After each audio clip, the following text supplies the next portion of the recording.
So for day 51, the gang was at Orchid's family's house doing a 0 day and doing a resupply.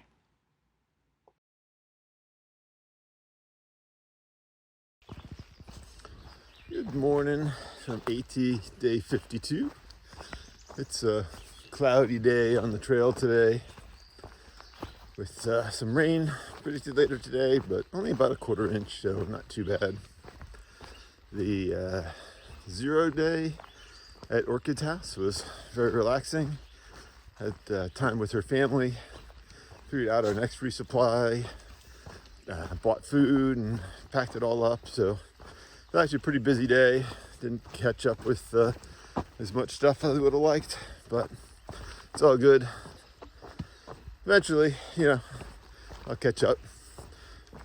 Maybe June, July next year. Already went through the wild parsnip gauntlet and pretty sure I rubbed up against 10 plants, so hopefully I didn't get too much on me.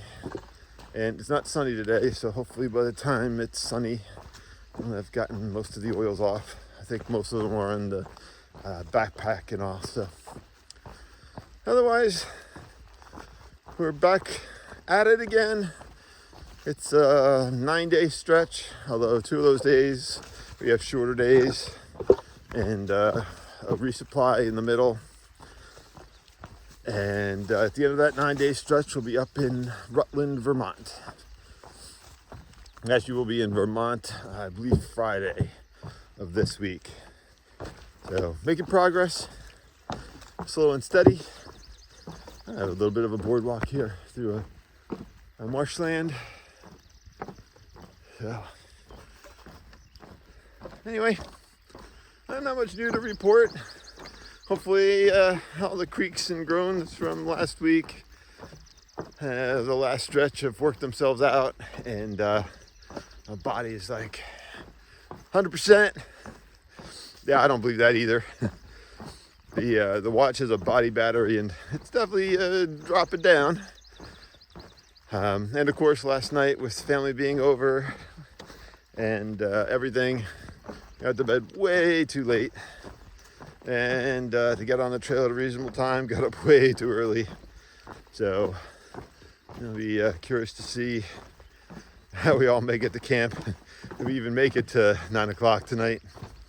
Ooh, this is like a rocking board.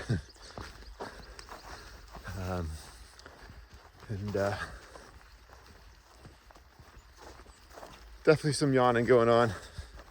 But anyway, I think not too much else to report. And a nice vantage point of this area. We got dropped off this morning by Orchid's father, so got to meet him. And he and Mondo and Orchid's sister Meredith will probably hike Greylock with us, so that'll be cool.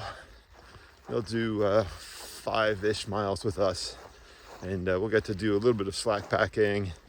And the bonus is we don't have to carry food, like 4 or 5 days of food up Greylock, so we'll be pretty light on food, so drop some weight.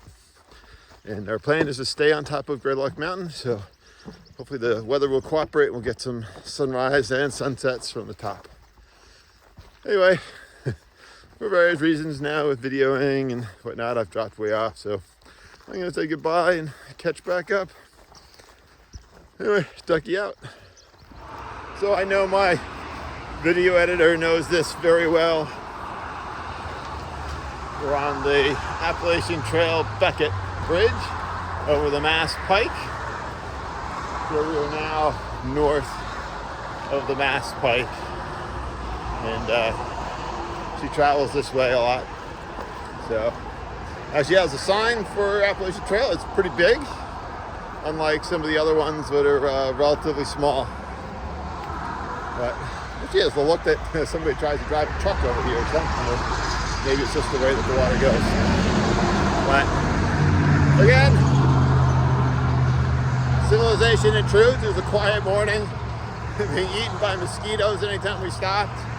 And now suddenly we're, walking down the center of a major highway with another bridge crossing. Trying to get a picture of the sign on the bridge, but with all the trees and the leaves and whatnot, just not working out.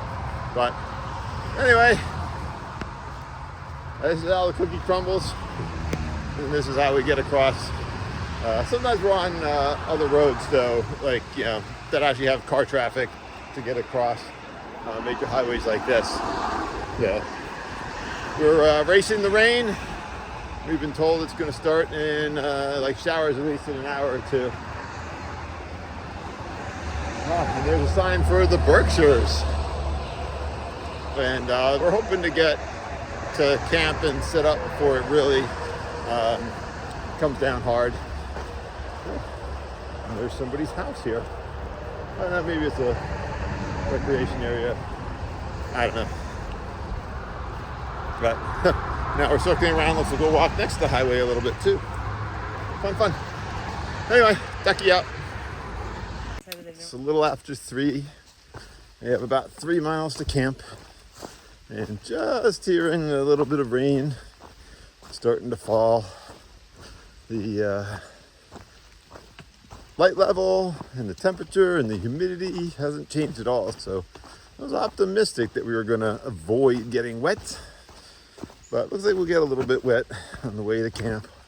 Hopefully it's just a brief shower. And the harder stuff's supposed to be tonight. But this is that Massachusetts bunk and loft style shelter. So should be plenty of room. And we've only seen 2 people all day today. I think 3 signed the logbook ahead of us, if I recall correctly. So if they signed, then one other. If not, then maybe 5. So, but we'll see how it goes. But theoretically, it shouldn't be a deluge like it was a couple days ago. I'll let you know when we make out. Ducky out. So it's 6:57. Raining outside, and we're all wondering, is it late enough that we can go to bed for the night? The answer is yes. I think we have to wait a half an hour. 7:30. I'll be up too early. But dark in there, though. Also, this shelter has a bird's nest. And the bird's nest on the outside with a bunch of baby birds. And this poor, we're assuming adult bird, is now like going nutsoid on the inside. So, let's see if we can usher him down. There's a lot of dead trees all blown down. We've been going through it for a little while. So I don't know. It was when something came through, killed all the trees a while ago, and now they're dropping like flies. But fortunately, we haven't actually crossed over a blowdown.